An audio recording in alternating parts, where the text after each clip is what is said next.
isn't real. Maybe it's bots. And Netanyahu's answer was, it's possible, which was just enough to plant the seed in all of these influencers to get the word out there. So think about what just happened. A foreign leader met with a group of influential American voices. They agreed not to say who said what.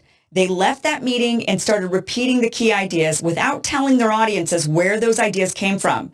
That's not independent media. That's PR. That's narrative laundering. It's taking talking points from the top of a foreign power structure and repackaging them as grassroots, authentic thought.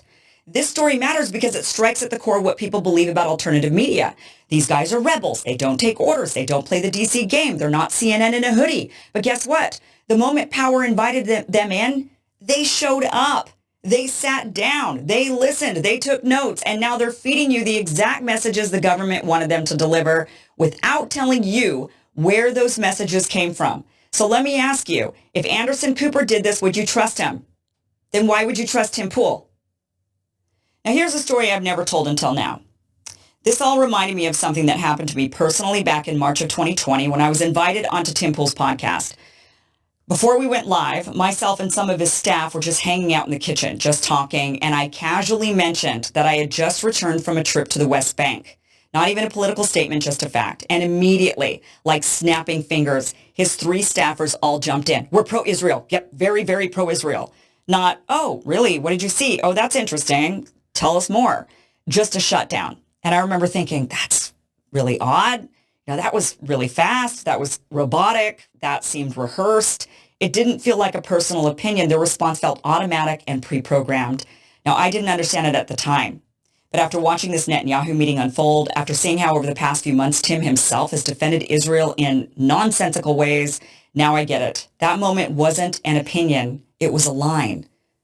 Now, we used to be afraid of censorship, and we still should be. But the bigger threat today isn't silencing speech. It's manipulating it.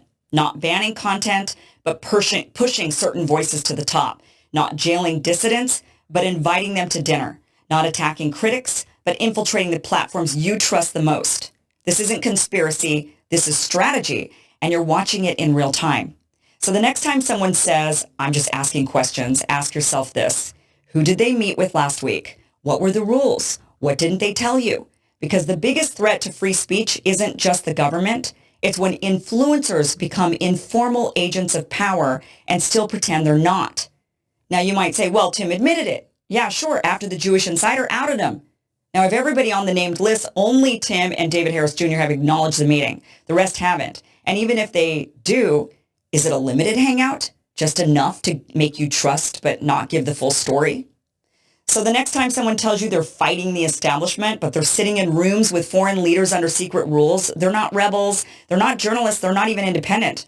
They're part of the machine, just wearing different clothes. And if they can't be honest with you about that, then why trust them to be honest with you about anything?